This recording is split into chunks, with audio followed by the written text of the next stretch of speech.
ஸ்தோத்திர ஆண்டவரே, உம்மை துதிக்கிறோம். எங்களோடு பேசும் ஜீவனுள்ள தேவனே, உம்முடைய வார்த்தைகள் எங்கள் மத்தியிலே ஆண்டவரே கிரியை செய்யட்டும். உம்முடைய பரிசுத்தமுள்ள கரங்களில் ஒப்பு கொடுக்கிறோம். இயேசுவின் நாமத்தில் பிதாவே, ஆமேன். கரங்களை தட்டி கர்த்தருடைய வார்த்தைக்காக நன்றி சொல்லுவோம். லூக்கா 24வது அதிகாரத்தை எடுத்துக்குவோம். லூக்கா 24.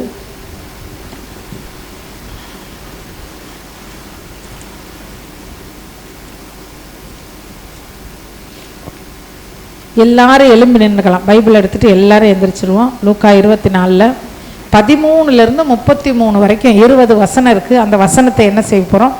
நாம் வாசிக்க போகிறோம். எல்லாரும் சேர்ந்தே வாசிப்போம். அல்லேலூயா. 13லிருந்து வாசிக்கலாமா? அன்றைய தினமே அவர்களில் 2 பேர் எருசலேமுக்கு 7 அல்லது 8 மைல் தூரமான எம்மாவு என்னும் கிராமத்துக்கு போனார்கள். போகையில் இந்த வர்த்தமானங்கள் யாவையும் குறித்து அவர்கள் ஒருவரோடு ஒருவர் பேசிக்கொண்டார்கள். இப்படி அவர்கள் பேசி சம்பாஷித்து கொண்டிருக்கையில் இயேசு தாமே சேர்ந்து அவர்களுடனே கூட நடந்து போனார். ஆனாலும் அவரை அறியாதபடிக்கு அவர்களுடைய கண்கள் மறைக்கப்பட்டு இருந்தது. அப்பொழுது அவர் அவர்களை நோக்கி, நீங்கள் துக்கமுகம் உள்ளவர்களாய் வழி நடந்து ஒருவருக்கொருவர் சொல்லிக் கொள்ளுகிற காரியங்கள் என்னவென்று கேட்டார். அவர்களில் ஒருவனாகிய கிளையோப்பா என்பவன் பிரதியுத்தரமாக, இந்நாட்களில் எருசலேமில் நடந்தவைகளை அறியாதபடிக்கு நீர் அந்நியராய் இருக்கிறீரோ என்றார். அவர் எவைகள் என்றார். அதற்கு அவர்கள், நசரேயனாகிய இயேசுவை குறித்தவைகளே. அவர் தேவனுக்கு முன்பாகவும் ஜனங்கள் எல்லாருக்கும் முன்பாகவும் செய்கையிலும் வாக்கிலும் வல்லமையுள்ள தீர்க்கதரிசியாய் இருந்தார். நம்முடைய பிரதான ஆசாரியரும் அதிகாரிகளும் அவரை மரண ஆக்கினைக்கு உட்படுத்தி சிலுவையில் அறைந்தார்கள். அவரே இஸ்ரவேலை மீட்டு ரட்சிப்பவர் என்று நாங்கள் நம்பியிருந்தோம். இவைகள் சம்பவித்து இன்று 3 நாளாகிறது. ஆனாலும் எங்கள் கூட்டத்தை சேர்ந்த சில ஸ்திரீகள் அதிகாலமே கல்லறை நடத்துக்கு போய் அவருடைய சரீரத்தை காணாமல் திரும்பி வந்து அவர் உயிரோடு இருக்கிறார் என்று சொன்ன தேவ தூதரை தரிசித்தோம் என்று சொல்லி எங்களை பிரமிக்க பண்ணினார்கள். அப்பொழுது எங்களில் சிலர் கல்லறை நடத்திற்கு போய் ஸ்திரீகள் சொன்னபடியே கண்டார்கள், அவரையோ காணவில்லை என்றார்கள். அப்பொழுது அவர் அவர்களை நோக்கி, தீர்க்கதரிசிகள் சொன்ன யாவையும் விசுவாசிக்கிறதற்கு புத்தி இல்லாத மந்த இருதயம் உள்ளவர்களே, கிறிஸ்து இவ்விதமாய் பாடுபடவும் தமது மகிமையில் பிரவேசிக்கவும் வேண்டியது இல்லையா என்று சொல்லி மோசே முதலிய சகல தீர்க்கதரிசிகளும் எழுதின வேத வாக்கியங்கள் எல்லாவற்றிலும் தம்மை குறித்து சொல்லியவைகளை அவர்களுக்கு விவரித்து காண்பித்தார். அந்த தருணத்தில் தாங்கள் போகிற கிராமத்துக்கு சமீபமானார்கள். அப்பொழுது அவர் அப்புறம் போகிறவர்கள் போல் காண்பித்தார். அவர்கள் அவரை நோக்கி, நீர் எங்களுடனே தங்கியிரும், சாயங்காலம் ஆயிற்று, பொழுதும் போயிற்று என்று அவரை வருந்தி கேட்டுக்கொண்டார்கள். அப்பொழுது அவர் அவர்களுடனே தங்கும்படி உள்ளே போனார். அவர்களோடே அவர் பந்தி இருக்கையில் அவர் அப்பத்தை எடுத்து ஆசீர்வதித்து அதை பிட்டு அவர்களுக்கு கொடுத்தார். அப்பொழுது அவர்களுடைய கண்கள் திறக்கப்பட்டு அவரை அறிந்தார்கள். உடனே அவர்களுக்கு மறைந்து போனார். அப்பொழுது அவர்கள் ஒருவரை ஒருவர் நோக்கி, வழியில் அவர் நம்முடனே பேசி வேத வாக்கியங்களை நமக்கு விளங்கி காட்டின பொழுது நம்முடைய இருதயம் நமக்குள்ளே கொழுந்து விட்டு எரியவில்லையா என்று சொல்லிக்கொண்டு அந்நேரமே எழுந்திருந்து எருசலேமுக்கு திரும்பி போய் 11 அவர்களோடு இருந்தவர்களும் கூடியிருக்க கண்டு. அல்லேலூயா, அல்லேலூயா. கரங்களை தட்டி கர்த்தருக்கு நன்றி சொல்லுவோம். இயேசுவின் நாமத்தினாலே ஆண்டவருடைய வார்த்தைகளுக்காய் ஸ்தோத்திரம். உட்காருவோம். நாம் வாசித்த இந்த வேத பகுதியை நமக்கு எல்லாத்துக்கும் நல்லா தெரிஞ்ச ஒரு வேத பகுதியில். ஆமாம், எப்பவுமே ஈஸ்டருக்கெல்லாம் இதெல்லாம் தியானிப்போம். எப்போ தியானிப்போம்? ஆமாம், ஈஸ்டர், பெரிய வெள்ளிக்கிழமை அப்பெல்லாம் நம்ம தியானிப்போம். ஆண்டவர் இந்த நாளில் இந்த வசனத்தின் மூலமாய் நம்மோடு பேச விரும்புகிறார். அல்லேலூயா. தேவனுடைய வார்த்தைகள் உயிருள்ள வார்த்தைகள். அவருடைய வார்த்தைக்கு என்ன இருக்குது? உயிர் இருக்குது. இப்போ நமக்கு உயிர் இருக்குது அப்படின்ற மாதிரி அவருடைய வார்த்தைக்கு என்ன இருக்குது? உயிர் இருக்குது. நமக்குள்ளே இருக்கிற உயிர் சாதாரண உயிர். அவருக்குள்ளே இருக்கிற ஜீவன் நித்திய ஜீவன். அந்த ஜீவன் எதுக்குள்ளே இருக்குது? இந்த வார்த்தைக்குள் இருக்குது. நம்ம இப்போ வாசித்த இந்த வேத பகுதி நம்ம எல்லாருக்கும் தெரியும். இயேசு கிறிஸ்து மரித்து 3ஆம் நாள் எழுந்திருந்து ஆமாம் அவர் உயிர் தெழுந்த அன்றைய தினத்தில் நடந்த காரியங்கள் இதெல்லாம். இன்னைக்கு உயிர் தெழுதல்னு நினைச்சாலே நம்மெல்லாம் எவ்வளோ சந்தோஷப்படுறோம். இயேசு உயிர் தெழுந்தார், இயேசு உயிர் தெழுந்தார். இந்த 2 பேரை குறித்து எழுதப்பட்டிருக்கு. இந்த 2 சீசர்கள், இதில் ஒருத்தருடைய பேர் தான் எழுதப்பட்டிருக்கு, இன்னொருத்தருடைய பேர் இல்லை. அவர் ஒருத்தருடைய பேர் என்னன்னு போட்டிருக்கு? கிளையோப்பா. கிளையோப்பா அப்படின்னா என்ன? மகிமையின் தரிசனம். அல்லேலூயா. கிளையோப்பான்னா என்னது? மகிமையின் தரிசனம். இன்னொருத்தர் யாருன்னு நமக்கு பேர் சொல்லப்படலை, அதனால நம்ம அவரை விட்டுறலாம், இருக்கட்டும். 2 பேர். அதில் ஒருத்தர் யாரு? மகிமையின் தரிசனத்தை பெற்ற ஒரு சீசன். அல்லேலூயா. இவர் யாருன்னா சீசன் அப்படின்னு சொல்லி எழுதப்பட்டிருக்கு. 2 சீசர்கள், அதில் ஒருவர் மகிமையின் தரிசனத்தை பெற்றவர். நாம் ஒவ்வொருவரும் மகிமையின் தரிசனம் நமக்கு இருக்கா? அல்லேலூயா. இந்த காலை வேளையில் வந்திருக்கிற நம்மோடு கர்த்தர் பேசுகிறார். உனக்கு ஒரு தரிசனம் இருக்கா? உன் தரிசனம் என்ன? உன்னுடைய தரிசனம் என்ன? எதை நோக்கி, எதை மையமாக வச்சு ஓடிக்கிட்டு இருக்கோம்? எது உன்னுடைய தரிசனமாக இருக்கு? எப்படியாவது ஒரு சொந்த வீடு வாங்கிடணும், சந்தோஷம். அது இம்மைக்குரிய வாழ்க்கையினுடைய திட்டம். ஆனால் தரிசனம் என்பது ஆண்டவருக்கும் எனக்கும் இடையில நான் நிறைவேற்ற வேண்டிய காரியம் என்ன, என்னிடத்தில் அவர் என்ன எதிர்பார்க்கிறார், அவருக்காக நான் என்ன செய்யணும், இதுதான் தரிசனம். ஏதோ வாங்க சபைக்கு எல்லாரும் வாங்க, முக்குங்க, எந்திரிங்க, எல்லாரும் அப்பரசத்தை எடுங்க, அப்படியே போங்க, அப்படியே வாங்க, இதற்கு நம்முடைய சபை அல்ல. அல்லேலூயா. ஆண்டவர் சொல்றார், உபதேசிக்கிற ஆசாரியன். இந்த நாளில் நம்ம வாசிக்கிறோம் அந்த 2 சீசர்களை குறித்து. அதில் ஒருவன் மகிமையின் தரிசனத்தை பெற்றுக்கொண்டவன். அந்த மகிமையின் தரிசனத்தை பெற்றுக்கொண்ட அந்த சீசர்கள் இப்ப என்ன செய்யறாங்களா? அன்றைய தினமே என்றைய தினம் என்னைக்கு அப்படின்னு பார்த்தீங்கன்னா, அந்த நாள் எந்த நாள்னா இயேசு கிறிஸ்து உயிர் தெழுந்த நாள். அல்லேலூயா. அவர் உயிர் தெழுந்ததுக்கு அப்புறம் அந்த பெண்கள் என்ன செய்யறாங்க? கல்லறையில் போய் பார்க்குறாங்க, ஆண்டவர் இல்லை. தூதனை பார்க்குறாங்க, தூதர் சொல்றாரு அவர் என்ன பண்ணிட்டாரு? உயிர் தெழுந்துட்டார் அப்படின்னு சொல்றாரு. இவங்க என்ன செய்யறாங்க? வராங்க. வந்து அந்த 12 அதுக்கப்புறம் மீதி பேரெல்லாம் இருக்கும்போது வந்து சொல்றாங்க, இயேசு என்ன செஞ்சிட்டார்? உயிர் தெழுந்துட்டார்னு. அந்த செய்தியை கேட்ட அன்றைய தினமே, அல்லேலூயா, அல்லேலூயா, இயேசு உயிர் தெழுந்தார் என்ற செய்தி நமக்கெல்லாம் ரொம்பவும் ஆசீர்வாதமா இருக்கு இல்ல? இயேசு உயிர் தெழுந்த நமக்கு ஆசீர்வாதமா இல்லையா? இந்த மாசம் முழுவதும் ஆசீர்வாதத்தை குறித்து தான் அநேக காரியங்களை பார்த்து கொண்டு இருக்கிறோம். ஆசீர்வாதம்னா என்ன, எப்படியெல்லாம் ஆண்டவர் நம்மை ஆசீர்வதிக்கிறார்.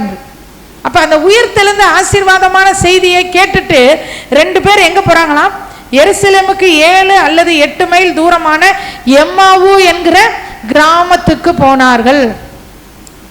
7 அல்லது 8 மைல் தூரம் அப்படின்னா கிட்டத்தட்ட 12 கிலோமீட்டர். எத்தனை கிலோமீட்டர்? 12 கிலோமீட்டர். இங்க இருந்து நம்ம ஓலையூர் இருக்குமா, துவாக்குடி, ஓலையூரை தாண்டி, இங்க இருந்து ஓலையூரை தாண்டி போகணும். அவ்வளவு தூரம் எங்க போறாங்களாம்? புறப்பட்டு போறாங்க. ஏன் போறாங்க? எதுக்கு போறாங்க? உயிர் தெழுந்த செய்தியை கேட்டதுக்கு அப்புறம், உயிர் தெழுந்துட்டார்னு கேட்டதுக்கு அப்புறம் இவங்க ஒரு பிரயாணத்தை மேற்கொள்றாங்க. அந்த பிரயாணம் எங்க போகுது? எருசலேம்ல இருந்து 12 கிலோமீட்டர் தூரத்துக்கு இருக்கிற எம்மாவு என்கிற கிராமத்துக்கு போகிறார்கள். கால்நடையாய் புறப்பட்டு என்ன செய்யறாங்க? போறாங்க. இந்த எம்மாவுன்ற இடம் சும்மா இங்க இருந்து துவாக்குடி மாதிரி நடந்து போகிற தூரம் அல்ல. எம்மாவு அப்படிங்கிறது அந்த கிராமத்துல இருந்து எருசலேமுக்கு போகணும்னா கிட்டத்தட்ட 1800-900 அடி உயரத்தில் இருக்கிறது தான் எருசலேம். எருசலேம்ல இருந்து 1800-1900 அடி கீழே இருக்கிறது தான் எம்மாவு. அல்லேலூயா. இப்ப இவ்வளோ மேல இருக்கிறாங்க. அவங்க எங்க இருக்கிறாங்க? மேல இருக்கிறாங்க. எருசலேம் மகாராஜாவுடைய நகரம் உச்சியில இருக்கு. இந்த எம்மாவுங்கிற இடம் எங்க இருக்குது? கிட்டத்தட்ட 1900 அடி அடி கீழே இருக்கு. அங்கிருந்து இங்க வரணும்னா கஷ்டப்படவே வேணாம், ஈஸியா வந்துடலாம். இறக்கத்துல போறது எப்படி இருக்கும்? இறக்கத்தில் போகிற பயணம் எப்படி இருக்கும்? இனிமையாக இருக்குமா கஷ்டமாக இருக்குமா? இனிமையாக இருக்கும், ஈஸியாக இருக்கும். எப்படி இருக்கும்? ரொம்பவுமே ஈஸியாக இருக்கும். டக்கு டக்கு டக்கு டக்கு டக்கு டக்கு டக்கு டக்கு டக்குன்னு எங்கே வந்துடலாம்?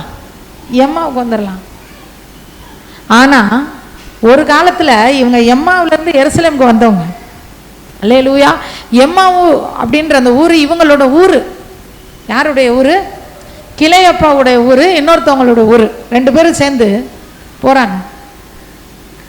எம்மாவில் தான் இருந்திருக்கிறாங்க. எம்மாவு என்றால் அப்படின்னா என்ன அர்த்தம்னா வெந்நீர் ஊற்றுகள் உள்ள இடம்.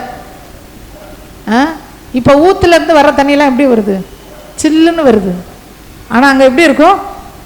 ஊற்றுலேருந்து வர தண்ணி வெது வெதுப்பாக இருக்கும். ஒரு வெது வெதுப்பான சூழ்நிலையிலே வாழ்ந்து கொண்டிருந்த சீசன் அந்த வெது வெதுப்பான சூழ்நிலையில இருந்து உயரத்தில் போயிட்டார். எங்க போயிட்டாரு? உயரத்தில் போனார். ஒரு சில வருடங்களுக்கு முன்பு. அல்லேலூயா. எவ்வளவு கஷ்டப்பட்டிருப்பாரு அந்த உயரத்துக்கு அவர் போறதுக்கு. அந்த உயரம்னா என்னன்னா மகாராஜாவின் நகரம், தேவன் வாசம் பண்ணுகிற இடம், கர்த்தருடைய பிரசன்னம், சமாதானத்தின் நகரம், என்ன வேணாலும் வச்சுக்கலாம் அந்த எருசலேம்ன்ற வார்த்தைக்கு. இந்த எருசலேமுக்கு இந்த எம்மாவுன்ற இந்த வெது வெதுப்பான இடத்துல இருந்து அங்க போகிறதுக்கு இன்னும் ஒரு வார்த்தை எம்மாவுன்னா என்னன்னா உல்லாசம். என்னது? உல்லாசம். நல்ல உல்லாசமான வெது வெதுப்பான. உல்லாசமும் வெது வெதுப்பும் எப்பயும் ஒன்னாதான் இருக்கும். அல்லேலூயா. அப்படி இருந்த அந்த இடத்துல வாசம் பண்ணவங்க கிட்டத்தட்ட 1800 1900 அடி உயரத்தில் இருக்கிற எருசலேமை தேடி ஏன் போனாங்கன்னா அங்க இயேசுன்னு ஒருத்தர் இருக்கிறாரு. அவர் வல்லமையான காரியங்களை செய்து கொண்டு இருக்கிறார். அவர் மூலமாய் அற்புதங்கள் நடக்குது, அதிசயங்கள் நடக்குது. என்னன்னு போய் பார்க்கலான்னு அங்க போனவங்க இயேசுவை பார்த்து அவருடைய உபதேசத்திலும் அவருடைய நடத்துதலையும் பார்த்து அவங்க தன்னை ஒப்பு கொடுத்து எருசலேமில் தங்கிவிட்டார்கள். நீங்க தயவு செய்து அந்த கிளையப்பாவை யோசிக்கும் போது உங்களை நினைச்சுக்கங்க. நான் அப்படிதான் என்னைய தான் நினைச்சேன். ஒரு வாரமா இந்த வசனம் எனக்கு தான் அப்படிதான் சார் நான் ஜெபம் பண்ணேன். ஆண்டவரே, ஏதோ ஒரு ஆவிக்குரிய மேன்மையை, ஏதோ ஒரு மகிமையின் தரிசனத்தை நான் மனசுல வச்சு நான் எவ்வளவு தூரம் ஏறி வந்தேன். இயேசுவுக்காக எவ்வளவு கஷ்டப்பட்டிருக்கணும். அவ்வளவு தூரம் ஏறி வர்றதுன்னா சும்மா வந்துட முடியுமா? சும்மா வர முடியுமா? எருசலேமுக்கு வர்றதுன்னா சும்மா வர முடியுமா? தேவனுடைய தரிசனங்களை நம்ம உள்ள வச்சு நம்முடைய நடை எப்படி இருக்கணும்? சும்மா வந்துருமா? பொல்லாத பிசாசினுடைய வல்லமைகளை மேற்கொண்டு வர்றதுக்கு எவ்வளவு கஷ்டப்பட்டிருக்கோம். பேய் எந்த அளவுக்கு இழுத்துருக்கும், மேலே ஏற முடியாம இழுத்துருக்குமா இல்லையா? ஒரு வசனத்தை கேட்க முடியாம பிசாசு எவ்வளவு போராடுதுன்றது எனக்கு தெரியும். ஆவியான ஒரு வார்த்தையை கொண்டு போதிக்கும் போது அந்த வார்த்தை எத்தனை பேருக்குள்ள போகுது, எத்தனை பேருக்குள்ள போகலன்றது ஆண்டவர் துல்லியமா காட்டுவார். சர்ச்சு நடக்கும்போது தூக்கம் வரும், சர்ச்சு முடிஞ்சு ஆமேன்னு சொன்னோன்னே தூக்கம் போயிடும். எங்க போச்சு? என்னையும் சொல்றேன். நான் இங்க நிக்கிறனால முடிச்சுக்கிட்டு இருக்கேன்னு வச்சுக்கோங்க. ஒருவேளை கீழே உட்காரும்போது என்னுடைய உடல் சோர்வுனால எனக்கு எப்படிதான் இருக்கும். ஆனா ஆத்மாவை சொன்னோன்னே ஏன் நான் உட்காந்து தூங்கல? ஆத்மாவை சொன்னோன்னே மணிக்கணக்கா நான் பேசுறேனே, ஏன் அப்ப எனக்கு தூக்கம் வரல? தேவ பிரசன்னத்தில் உட்காரும்போது எப்படி தூக்கம் வந்துச்சா? எந்திரிச்சு வெளியே போய் கீழே போய் முகத்தை கழுவிட்டு வரலாம். நான் அந்த மாதிரி பண்ணியிருக்கேன். எங்க சர்ச்சுக்கு போகும்போது நான் அப்படி கர்ச்சிப்பை ஈரமாக்கி வச்சுக்கிட்டே உட்காந்துருப்பேன். ஈர கர்ச்சிப்பில் முகத்தை தொடச்சிக்கிட்டே இருப்பேன். ஒரு சில நேரம் வரும் தூக்கம். தூக்கம் வராத ஆட்கள் யாரும் இல்லை. ஆனா தேவனுடைய தரிசனத்தை பெற்றவங்க அந்த தரிசனத்தை நான் இழந்துடக்கூடாது அப்படின்றதுக்காக கீழே இருந்து அந்த எருசலேம் போறதுக்கு எவ்வளவு பாடு, எவ்வளவு கஷ்டம், எவ்வளவு போராட்டம் பண்ணி மேல போய் ஆண்டவரோட சீசர்கள்ல இவங்களும் ஒருவர். அதாவது அந்த 12 பேர்ல இல்ல, 12 பேரை தாண்டி 70 பேர், இன்னும் அநேகர் 70 பல சீசர்கள், நூற்றுக்கணக்கான சீசர்கள் ஆண்டவருக்கு இருந்தாங்க. அதுல ஒரு சீசனா தன்னை ஒப்பு கொடுத்தவன் இயேசு ஜீவனை கொடுத்தார். இயேசு செத்துட்டார் அப்படின்ற ஒரு சிந்தனை அவங்களுக்குள்ள என்ன பண்ணிருச்சு? வந்துருச்சு. காணப்படுகிறவைகளை அல்ல, காணப்படாதவைகளை நோக்கி இருக்கிற நமக்கு அதி சீக்கிரத்தில் நீங்கும் லேசான உபத்திரவம். இயேசு கூட தான் இருந்தாங்க. இயேசு செத்து போயிட்டாருன்னு முடிவு பண்ணிட்டாங்க. உடனே என்ன செய்யறாங்க? கிளம்பி வராங்க. ஆனா அவர் உயிர்த்தெழுந்த செய்தி இவர்களுக்கு என்ன செய்து? சொல்லப்படுது. இவங்களுக்கு தெரியாம இவங்க என்ன செய்யல, வரல. 10:11 வாசிக்கலாம். 24 10:11.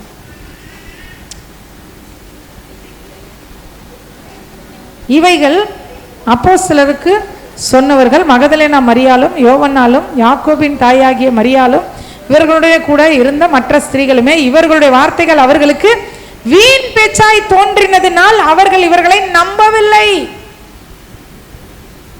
எப்ப எம்மாவுன்ற இடத்துல இருந்து, வெதுவெதுப்பான சூழ்நிலையில இருந்து இயேசுவை குறித்து கேள்விப்பட்டு உன்னதமான நிலையை அடைய எவ்வளவு பிரயாசப்பட்டு கஷ்டப்பட்டு அடைஞ்சி ரட்சிக்கப்பட்டு இயேசுவை ஏற்றுக்கொண்டு அவரோடே சஞ்சரித்து இப்ப அவர் உயிர் தெழுந்துட்டார், அவர் இல்லைன்னு சொன்ன வார்த்தை உனக்கு என்னவா தோணுது? வீண் வார்த்தையா தோணுது. எத்தனை பேருக்கு இயேசுவை குறித்து சொல்லப்படுறது வீண் வார்த்தையா தோணும்? தரிசனத்தை இழந்தவர்களுக்கு உபதேசம் வீண் வார்த்தையாய் தோன்றும். தரிசனத்தை இழந்தவர்களுக்கு இயேசு உயிரோடு இருக்கிறார்னு சொல்றது வீண் வார்த்தையாய் தோன்றும். எதை இழந்தாலும் கர்த்தர் உங்க மேல வச்சிருக்கிற உன்னதமான நோக்கத்தை இழக்கவே கூடாது. ரட்சிக்கப்பட்டவங்க உலகத்துல கோடிக்கணக்கான மக்கள் இருக்கானால் கோடிக்கணக்கான மக்களுக்குள்ளேயும் கோடிக்கணக்கான தேவனுடைய திட்டம் இருக்கு. அது பிசாசுக்கு நல்லா தெரியுது, நம்மளுக்கு தான் தெரியல. மகிமையின் தரிசனத்தை பெற்று மேலே ஏறி போற ஒருத்தனால நமக்கு எவ்வளவு பாதிப்புன்னு அவனுக்கு தெரியுது. ஆனா நம்மளுக்கு என்ன செய்யல, தெரியல. வீண் பேச்சா தோணுது. அந்த ஸ்திரீகள் வந்து சொல்றாங்க, எப்பா நாங்க பார்த்தோம், கல்லறைக்கு போனோம், கல்லறையில யாரும் இல்லை, இயேசு இல்லை. அங்க தூதர்கள் வந்து சொன்னாங்க அவர் உயிரோடு எந்திரிச்சிட்டாருன்னு. ஆனா என்னவா தோணுது? வீண் பேச்சு. இதெல்லாம் கிடக்கு, இதெல்லாம் சொல்ல வந்துருச்சு. அல்லேலூயா. வீண் பேச்சாய் தோன்றியதுனால் நஷ்டம் அவங்களுக்கு தான். அல்லேலூயா. அந்த சொன்ன ஸ்திரீகளுக்கு அல்ல. இன்னொரு காரியம் ஏன் வீண் பேச்சா தோணுதுன்னா, அந்த நாட்கள்ல பெண்களுடைய வார்த்தைக்கு அவ்வளவு மதிப்பு இருக்காது. 11 பேர் சீசர்கள் இருக்காங்க. ஆண்டவர் 2 பேரா என்ன செய்யறாரு, அனுப்புன சீசர் கூட்டம் மிகப்பெரிய கூட்டம் இருக்கு. அவங்க மூலமா தான் பிசாசு துரத்தப்பட்டுச்சு, வியாதிகள் சுகமாச்சு, என்னென்னமோ நடந்துச்சு. அவங்களுக்கெல்லாம் இயேசு சொல்லல உயிர் தெழுந்தது, இந்த பொம்பளைங்களுக்கு போய் சொல்லிட்டாரா? அல்லேலூயா. வீண் பேச்சாய் தோன்றியது. இன்னைக்கு வீண் பேச்சா உங்களுக்கு எது தோணுது? உங்க அம்மா உங்களை பைபிள் படின்னு சொன்னா வீண் பேச்சா தோணுதா? ஜெபம் பண்ணுன்னு சொன்னா வீண் பேச்சா தோணுதா? சீக்கிரம் எந்திரின்னு சொன்னா வீண் பேச்சா தோணுதா? உங்க பெரிய வீட்டில் உள்ள பெரியவங்க உங்களுக்கு ஆலோசனை சொன்னா வீண் பேச்சா தோணுதா? அப்படி தோணுச்சு அப்படின்னா நீங்க இறங்கி வந்துகிட்டு இருக்கீங்கன்னு அர்த்தம். அல்லேலூயா. எங்க எவ்வளோ கஷ்டப்பட்டு அந்த மேலே போயிட்டு இப்போ எருசலேம்ல இருந்து கீழே என்ன செய்ய ஆரம்பிச்சிட்டாங்க? இறங்கி வராங்க. ஏறுறது தான் கஷ்டம், இறங்குறது ஒரு நிமிஷத்துல இறங்கிடலாம். அல்லேலூயா. கர்த்தரோடு இருக்கிற உறவில் ஒரு எல்லையை ரீச் பண்றது ரொம்ப கஷ்டம். கீழே இறங்குறது ஒரு நிமிஷம் போதும். ஒரு சின்ன விஷயத்தை நம்ம மனசுல இடம் கொடுத்துட்டோம்னா போதும், சட சட சட சடன்னு என்ன செஞ்சிருவான்? பிசாசு இறக்கிடுவான். ஆனா ஒரு நல்ல செய்தி, இறங்கி போனவங்களையும் தேடி இயேசு போனார். அல்லேலூயா. இதுதான், இறங்கி போனவங்களையும் இயேசு என்ன செஞ்சாரு? தேடி. வெதுவெதுப்பான நிலைமையிலிருந்து அனலுள்ள ஜீவியத்துக்கு வந்தவங்க அனலுள்ள ஜீவியத்திலிருந்து மறுபடியும் எங்க போறாங்க? வெதுவெதுப்பான நிலைமையை தேடி இறங்குறாங்க. அவங்க இறங்குனதுக்கு காரணம் இயேசுவை குறித்து சொல்லப்பட்ட வார்த்தைகள் வீண் பேச்சாய் தோன்றியது. இயேசுவை குறித்து சொல்லப்பட்ட உபதேசம் வீண் பேச்சா தோன்றியது. இயேசு உயிரோடு இருக்கிறார்னு சொன்ன விஷயத்தை நம்ப முடியல. ஏன் தெரியுமா? இவங்களுடைய எண்ணம். இவங்களுடைய எண்ணம். அந்த எண்ணம் என்னன்னு பார்ப்போம்.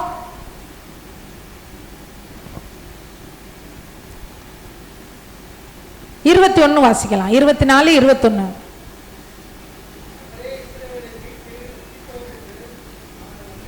அவரே இஸ்ரவேலை மீட்டு ரட்சிப்பவர் என்பதை நாங்கள் நம்பியிருந்தோம். நாங்க என்ன நம்பி இருந்தோம் தெரியுமா? ரோமர்களுடைய ஆட்சியில யூதர்கள் என்ன செய்யப்பட்டிருந்தார்கள்? அவர்களுடைய சுதந்திரத்தை அவர்கள் அனுபவிக்க முடியாம இருந்தாங்க ஒரு சில எல்லைகள்ல. அதனால யூதருக்கு ராஜாவா இருக்கிற மேசியா இவர் தான். இவர் வந்துட்டா ரோமர்கள் கையில இருந்து யூதர்களுக்கு தனி சுதந்திரம், தனி ஆட்சியை இவர் பெற்று கொடுப்பார்னு நாங்க நம்பி இருந்தோம். நாம நினைக்கிறது இயேசுவை ஒரு மாதிரி நம்ம யோசிச்சுக்கிட்டு, நாம யோசிச்ச அளவுக்கு அவர் இல்லைன்ட்டு இறங்கி வரக்கூடாது. நம்ம சிந்தனைகளுக்கெல்லாம் அப்பாற்பட்ட வல்லமை உடையவர் அவர். இஸ்ரவேலை ஆசீர்வதிப்பது கர்த்தருக்கு பிரியம். அவர் எடுத்துக்கொள்ளப்படும் போது என்ன பண்ணிட்டு போனாரு? சொல்லிட்டு போனாரா? ஒரு பெரிய குச்சி எடுத்து ஒழுங்காரு. நம்ம வெளியில போகும்போதெல்லாம் பிள்ளைங்களை சொல்லிட்டு போவோம் தெரியுமா? இங்க பாரு, போயிட்டு வர்ற வரைக்கும் ஒழுங்கா இருக்கணும். நான் சின்ன பிள்ளைங்கள டானி யாரெல்லாம் விட்டுட்டு போகும்போது சொல்லுவேன், அந்த பாரு போறோம் வர்ற வரைக்கும் சத்தம் என்ன செய்யக்கூடாது, வெளியே இருக்கக்கூடாது, போய் சண்டை போட்டுக்க கூடாது, வெளியில வரக்கூடாது, இப்பெல்லாம் சொல்லிட்டு போகும்ல. அந்த மாதிரி சொல்லிட்டு போனாரா? போகும்போது இங்க பாரு ஒழுங்கா நான் போயிட்டு வர வரைக்கும் இருக்கணும். இல்லை இந்த பாரு பெரிய குச்சி இருக்கு பாரு, வச்சு பின்னு பின்னிடுவோம் அவங்களெல்லாம் போனாரா? 2 கையை நீட்டி மனசார ஆசீர்வச்சிட்டு போனாரு.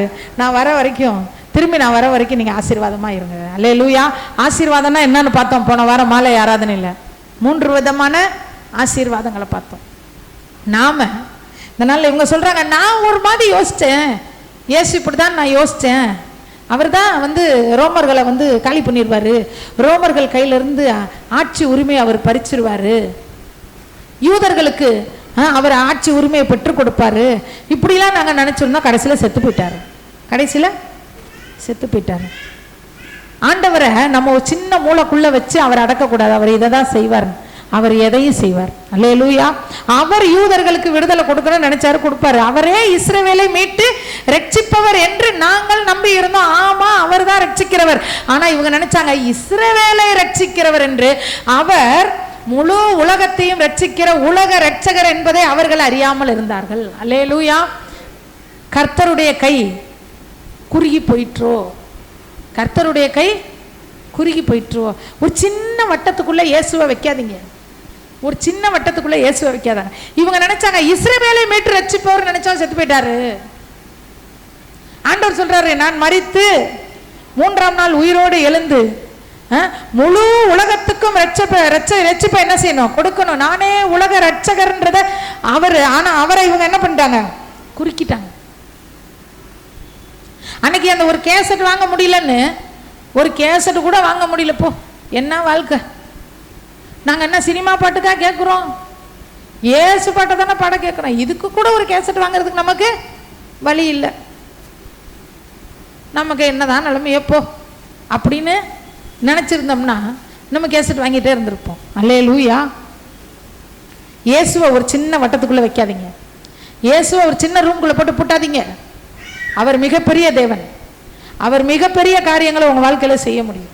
அவரால் செய்ய முடியாத காரியம் ஒன்றுமே இல்லை. ஆனா பிசாசு என்ன செய்வான், அந்த ஆரோக்கியமான உபதேசங்களை கேட்கவே விடமாட்டான், கேட்க விடமாட்டான். பொல்லாத அசுத்த ஆவி வார்த்தையை உள்ள நுழையவே விடாது. அசுத்த ஆவி போராடுற போராட்டத்துல முதல் போராட்டம், வார்த்தை உள்ள என்ன செய்யாது, போக விடாது. இயேசுவை ஒரு சின்ன ரவுண்ட்ல வைக்காதீங்க. அவர் இப்படிதான், அவர் இதுதான், அவர் இப்படிதான், இதை எனக்கு செஞ்சா போதும், அவர் எனக்கு இதை செஞ்சா போதும், எனக்கு இது நடந்தா போதும், நான் வேற எதையும் கேட்கல. இந்த மாதிரி சொல்றோமா நம்ம? நான் வேற எதையும் கேட்கல, ஆண்டவர்கிட்ட நான் எதையும் கேட்கல, எனக்கு இது நடந்தா போதும். இல்ல, அல்லேலூயா. இது நடந்தா போதும் அல்ல.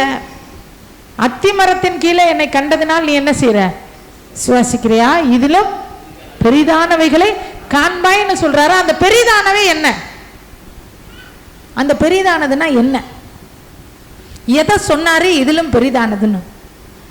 இன்னைக்கு 500 சதுரடி வீட்டில் இருக்கா, நாளைக்கு 5000 சதுரடி வீட்டில் இருப்பான்னு சொன்னாரா? அது பெரிதானதா? அதெல்லாம் கருவேப்பிலை மாதிரி. அது எப்படி கருவேப்பிலை மாதிரி? அது ஃப்ரீயா வரும். அதுக்காக இயேசு பிரசங்கம் பண்ணல. இன்னைக்கு சின்ன வண்டி வச்சிருக்க, நாளைக்கு பெரிய வண்டி வரும். அது வரும், நீ கேட்டாலும் சரி கேட்காட்டியும் சரி, நீ கர்த்தரோட பிள்ளையா இருக்கனால அது வரும். வேற எதை சொன்னாரு இதிலும் பெரிதானவைகள்?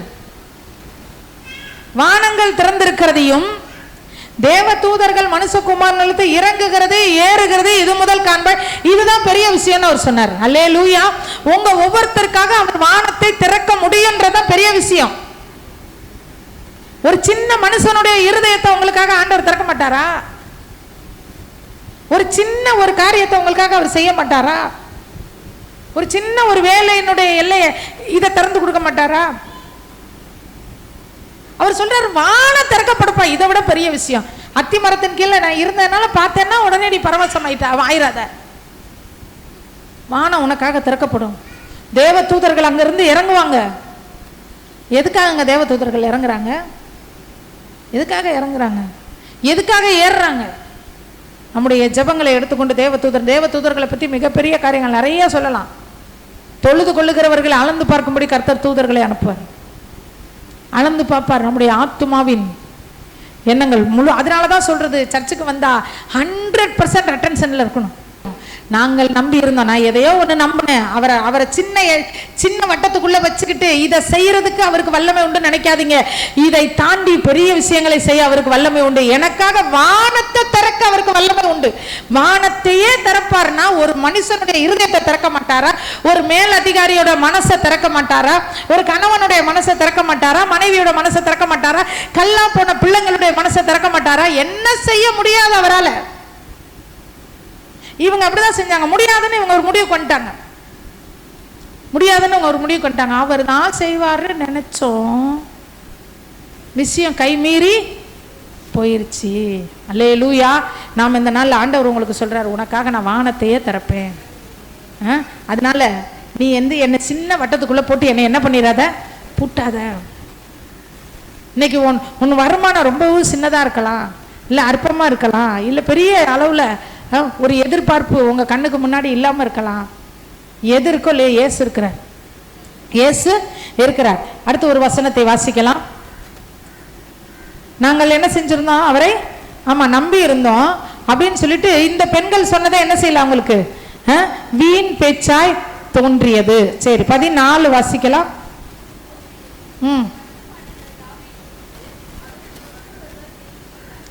போகையில், எங்கே போகையில்? எம்மாவூருக்கு போகையில்.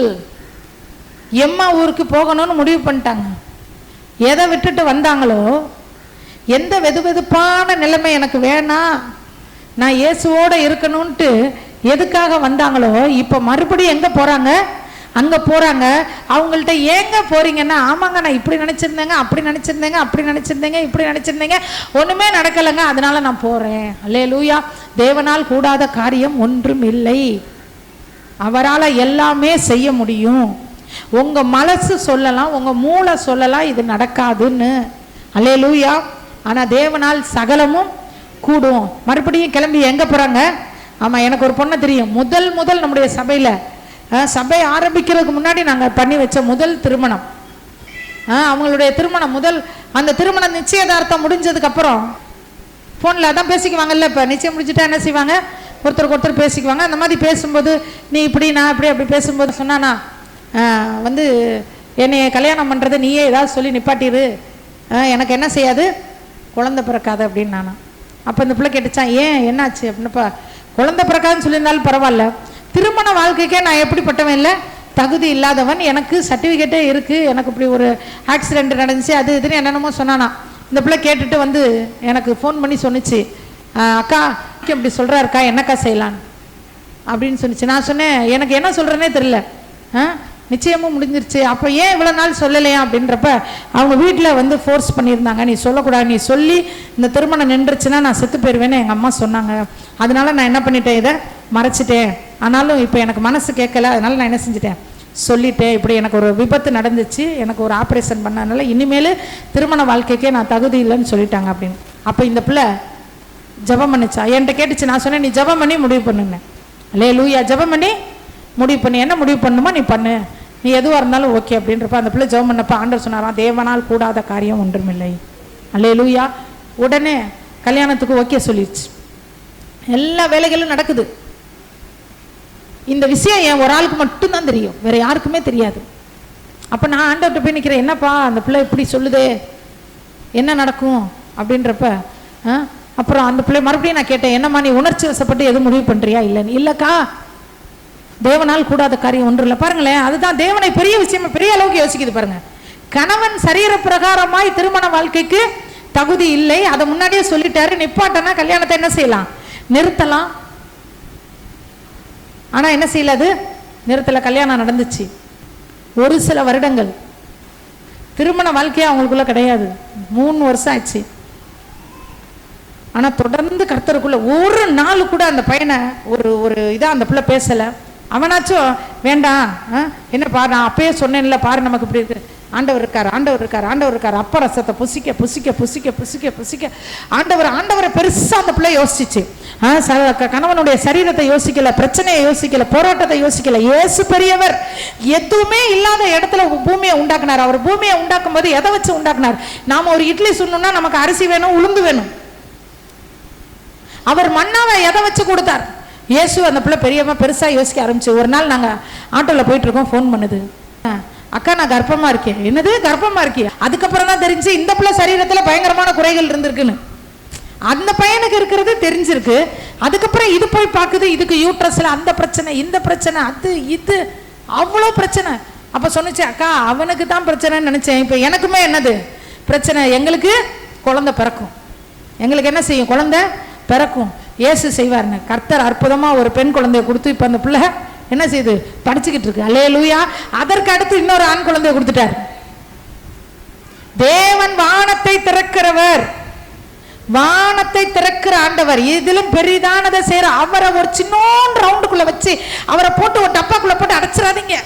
நான் நம்பி இருந்தேன், இப்படிதான் செய்வார் நம்பி இருந்தேன், இது நடக்கல. எனக்கு இந்த இன்டர்வியூல நான் பாஸ் ஆயிடுவேன் நம்பி இருந்தேன், நடக்கல. நடக்காட்டி போது இன்டர்வியூல பாஸ் ஆட்டி என்ன? ஏசப்பட்ட நீ பாஸ் ஆயிட்ட உடனே ஆண்டவர் உயர்த்துவார். இந்த பொண்ணு முடிஞ்சிரும் நினைச்சேன், இந்த பொண்ணு முடியல. அந்த பொண்ணு முடியலன்னா என்ன? ஆண்டவர் கொண்டு வர பொண்ணு வரும். இந்த மாப்பிள்ள முடிஞ்சிரும் நினைச்சேன், இந்த வருஷத்துக்குள்ள முடிஞ்சிரும். அவருடைய ஆண்டுகள் முடிந்து போவது இல்லை.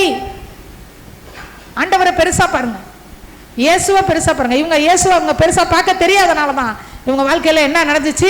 திரும்ப எங்கேயோ போக ஆரம்பிச்சுட்டாங்க. எங்க போக ஆரம்பிச்சுட்டாங்க? வெது வெதுப்பான நிலையே போகையில் இந்த வர்த்தமானங்கள் யாவையும் குறித்து ஒருவரோடு ஒருவர் பேசிக்கொண்டார்கள். இதோட முடிக்கிறேன். பேசி எதை பேசிக்கிட்டு இருக்காங்க? என்னங்க பேசுறாரு? இயேசுவை பத்தி பேசிக்கிட்டு இருக்காங்க. ஆனா எங்க போறாங்க? எம்மாவுக்கு போறாங்க. இயேசுவை பத்தி பேசிக்கிட்டு இருக்காங்க, எம்மாவுக்கு போறாங்க. எருசலேமை பத்தி பேசல. யாரை பத்தி பேசுறாங்க? ஒரு வசனத்தை வாசிக்கலாம். 1 கொரிந்தியர் 4:20. 1 கொரிந்தியர் 4:20.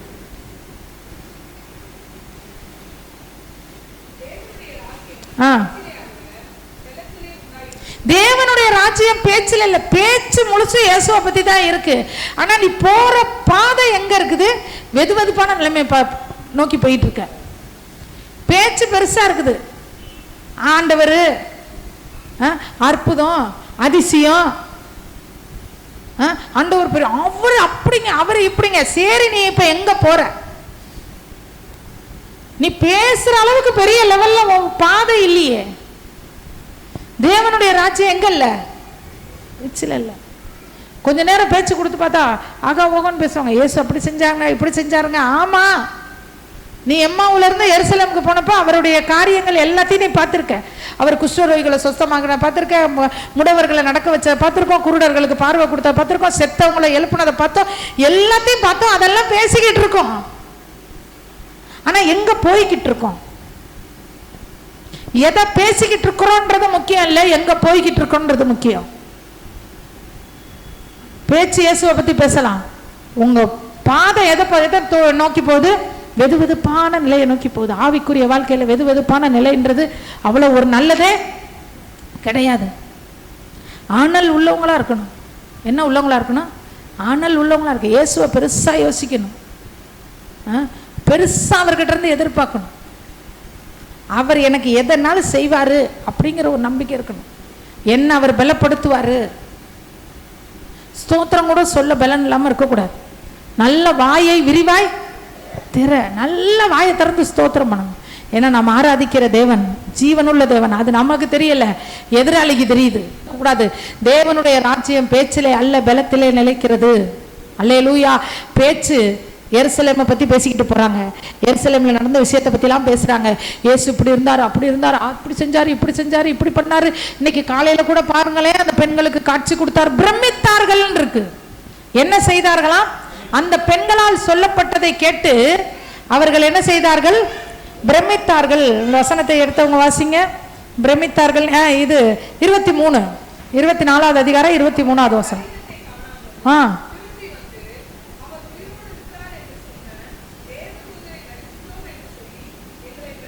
எங்களை பிரமிக்க பண்ணினார்கள். பிரமிச்சாங்களாம். யாரு? இந்த கிளையப்பா பிரமிக்கிறாரு. ஆடாடாடாடா, சே என்ன மெசேஜ் அப்பா, எப்படிப்பட்ட வெளிப்பாடு! ஐயோ, இது மாம்சம் ரத்தம் அவங்களுக்கு வெளிப்படுத்தல. கர்த்தரை பிரமிக்கிறவங்களை வச்சு தேவராஜ்யத்துல ஒன்றும் பண்ண முடியாது. பிரமிக்கிற இன்னைக்கு எத்தனையோ விசுவாசிங்க ஊழியக்காரங்களுடைய செய்திகளை நம்ம கேட்குறோம். அப்படியே பிரமிச்சு ஆன்னு பார்ப்போம். பார்த்துருக்கோமா இல்லையா? நான் பார்த்துருக்கேன். பிரமிக்கிறதுனால எனக்கு என்னப்பா நடந்துச்சு? எனக்கு என்ன நடந்துச்சு? இங்க நம்ம சர்ச்சில் மெசேஜ் அக்கா இன்னைக்கு மெசேஜ் சூப்பர். உனக்குள்ள என்ன நடந்துச்சு? உனக்குள்ள என்ன நடந்துச்சு? உனக்குள்ள என்ன நடந்துச்சு? அந்த பெண்கள் வந்து சொன்னாங்க, நாங்க போனோமா கல் புரட்டி போடப்பட்டிருந்துச்சா, சுஜோ அப்படின்னு நினைச்சோம். தூதர்கள் வந்தாங்க, அப்போ அப்படி இருந்தாங்க, பயங்கரமா இருந்துச்சு. ஆமா, பிரமிச்சு இல்ல. ரிசல்ட் என்ன? போயிட்டிய வெது வெதுப்பான நிலைமைக்கு. அல்லேலூயா. நாம் இந்த நாளில் இந்த வசனங்களை நாம் எனக்குன்னு எடுத்துக்கிட்டேன். நான் 100க்கு 100% எனக்குன்னு எடுத்துக்கிட்டேன். எனக்குன்னு எடுத்ததை உங்களுக்கும் கொடுக்குறேன். அல்லேலூயா. நீங்கள் எடுத்துக்கிட்டா நீங்களும் ஆண்டவருடைய ஊழியத்தில் வல்லமையாய் பயன்படுத்தப்பட முடியும். அல்லேலூயா. நிறைய காரியங்களை பார்த்தோம். ஒரு சில காரியங்களை நம்ம என்ன செய்வோம், மறுபடியும் ஒரு வீண் பேச்சு. முதல்ல எதை பார்த்தோம்? வீண் பேச்சு. உபதேசத்தை வீண் பேச்சா நினைக்கக்கூடாது. இப்படி செய்யாத அப்படின்னா வீண் பேச்சா நினைக்கக்கூடாது. இப்படி பண்ண ஒரு வீட்டுக்கு போயிருந்தேன். அந்த வீட்டில் பார்த்தீங்கன்னா அந்த பாட்டியும் தாத்தாவும் சேரில் உட்காந்துருக்காங்க.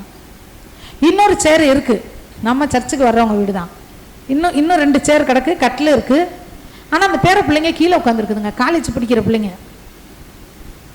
நான் போய் சேரில் உட்காந்துட்டேன். ஏன்பா மேலே ஏறி உட்காருங்க. இல்லை, எங்கள் பாட்டி தாத்தா சேரில் உட்காரும்போது எங்களை கீழே தான் உட்கார சொல்லியிருக்காங்க எங்கள் அம்மா அப்பா. அல்லேலூயா. எத்தனை பிள்ளைங்களுக்கு இது வீண் பேச்சா தெரியுது? ஆனால் அந்த பிள்ளைங்களுக்கு அது வீண் பேச்சா தெரியல. அல்லேலூயா. வீண் பேச்சா தேவனுடைய உபதேசங்கள், கர்த்தருடைய காரியங்கள் வீண் பேச்சா தெரிஞ்சிச்சுன்னா மகிமையான தரிசனத்தை விட்டு கீழே இறங்கிட்டு இருக்கோன்னு அர்த்தம். அல்லேலூயா. நம்முடைய உணர்வு என்ன சொல்லுது?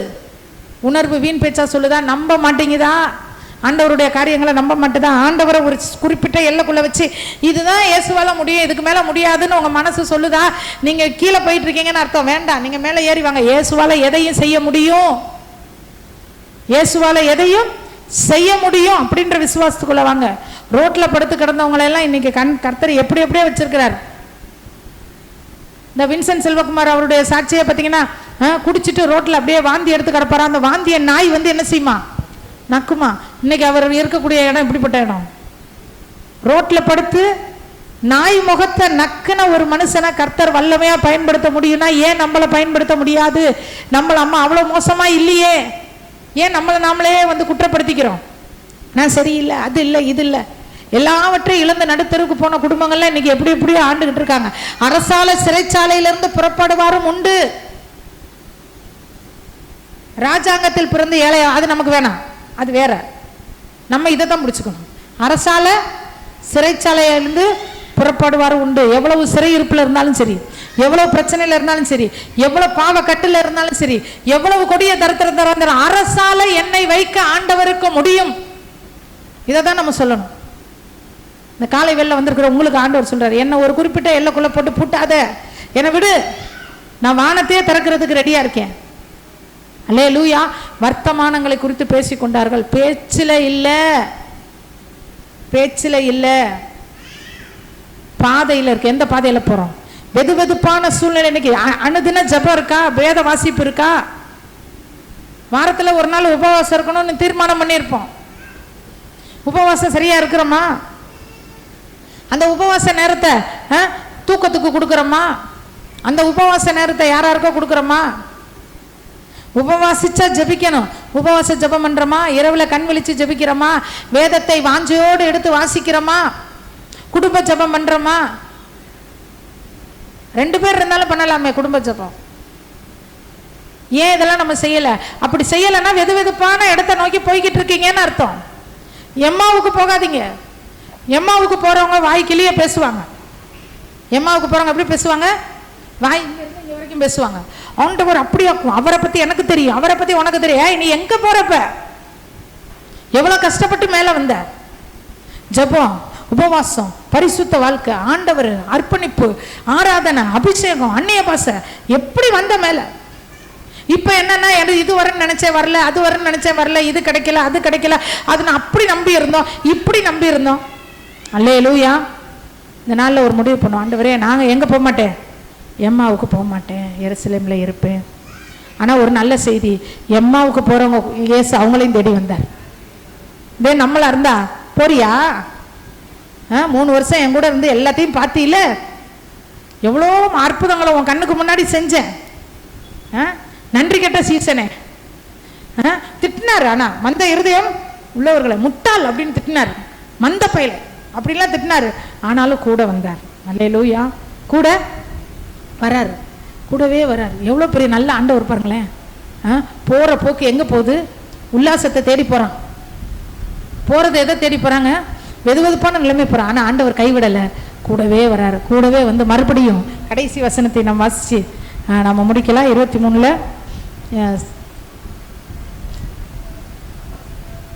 33 வாசிக்கலாம்.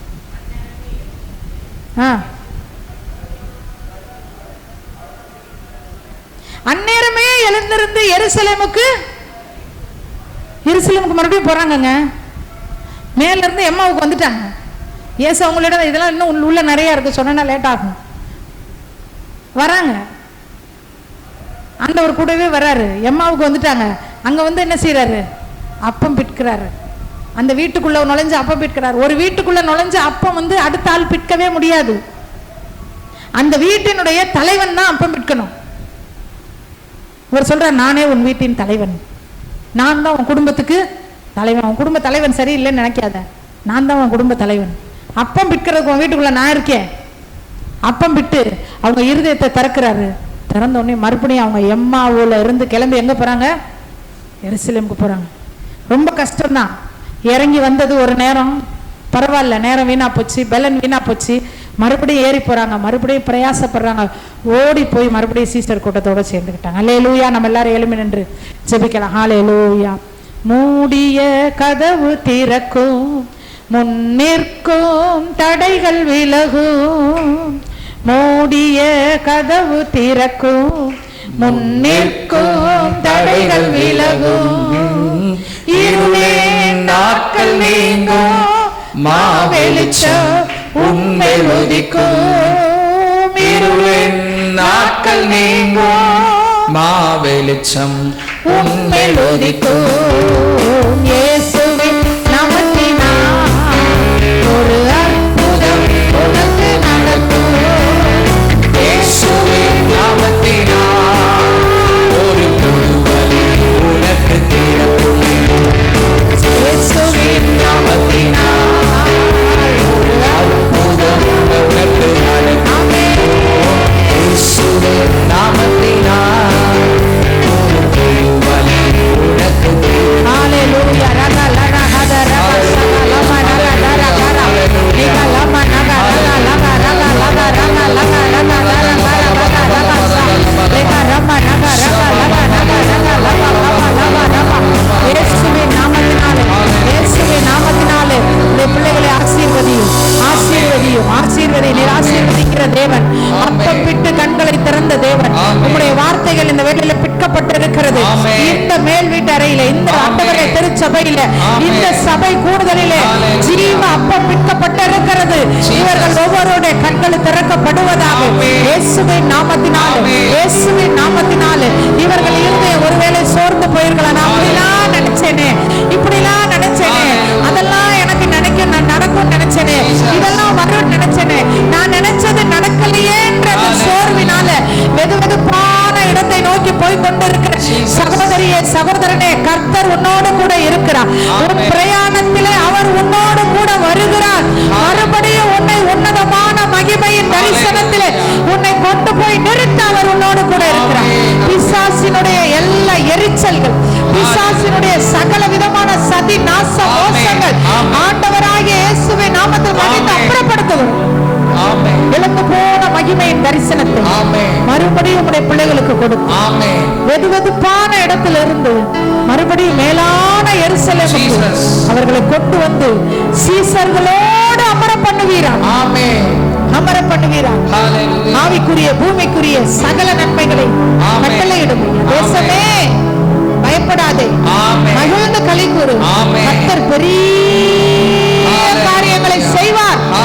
நீதா ரகா சகா லபா ரகா லபா ரகா லபா நீகா லனா கதா ரகா சகா லனா கதுரா லனா கதாரா நகா தகா ரகா ரகா சா லெகா துரா கது கொரா துரிகா லபா லனா ரகா லனா கது கராதா ரியாஸ்லா.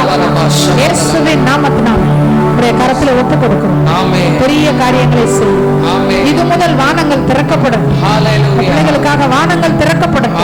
தேவ தூதர்களுடைய பணிவிடைகள் இயேசுவின் நாமத்தில் இவர்கள் எல்லைகளிலே கட்டளையிடும். இவங்க வீட்டுல நீங்க அப்பம் பிடுங்க ராஜா. அவர் அந்த வீட்டுக்குள் வந்து அப்பத்தை பிட்டார். இவர்கள் வீட்டின் தலைவராய் நீங்க இருந்து இவர்கள் குடும்பங்களை நீங்க நடத்தும். ஆசீர்வதி இயேசுவின் நாமத்தில் பிதாவே. ஆத்துமாவே கர்த்தரை சோதரி, என் முழு உள்ளமே அவருடைய பரிசுத்த நாமத்தை சோதரி. என் ஆத்துமாவே கர்த்தரை சோதரி, கர்த்தர் செய்த சகல உபகாரங்களையும் மறவாதே. அவரின் அக்கிரமங்களை எல்லாம் மன்னித்து என் நோய்களை எல்லாம் குணமாக்கி என் பிராணனை அழிவுக்கு விலக்கி மீட்டு என்னை கிருபையினாலும் இரக்கங்களினாலும் முடிசூட்டி நன்மையினால் என் வாயை திருப்தியாக்குகிறார். பலருக்கு சமானமாய் என் வயது திரும்ப வாழ வயது போல் ஆகிறது. ஆமென். நான் இரத்தத்தில் மறைந்துள்ளேன், இயேசு இரத்தத்தில் மறைந்துள்ளேன், இயேசு இரத்தத்தில் மறைந்துள்ளேன். எத்தீங்கும் என்னை அணுகாது, சாத்தான் தீமை செய்ய முடியாது. தீங்கில்லை தீங்கில்லை தீங்கில்லை தீங்கில்லை தீங்கில்லை தீங்கில்லை தீங்கில்லை தீங்கில்லை தீங்கில்லை. சாத்தான் தீமை செய்ய முடியாது, எத்தீங்கும் என்னை அணுகாது. இந்த பூமியிலே சத்தியதேவனுக்குள் நான் என்னை ஆசீர்வதிக்கிறேன். இந்த பூமியிலே சத்தியதேவனுக்குள் மிஸ்பா திருச்சபை ஆசீர்வதிக்கப்படுவதாக. ஆமென். நம்முடைய கர்த்தராகிய இயேசு கிறிஸ்துவின் கிருபையும் பிதாவாகிய தேவனுடைய அன்பும் பரிசுத்த ஆவியானவரின் ஐக்கியமும் ஆளுகையும் ஜெயமும் பாதுகாப்பும் இன்றும் என்றும் சதா காலங்களிலும் நம் அனைவரோடும் இருப்பதாக. ஆமென். கர்த்தர் உங்களை ஆசீர்வதித்து உங்களை காக்க கடவர். கர்த்தர் தம்முடைய முகத்தை உங்கள் மேல் பிரகாசிக்க பண்ணி உங்கள் மேல் கிருபையா இருக்க கடவர்.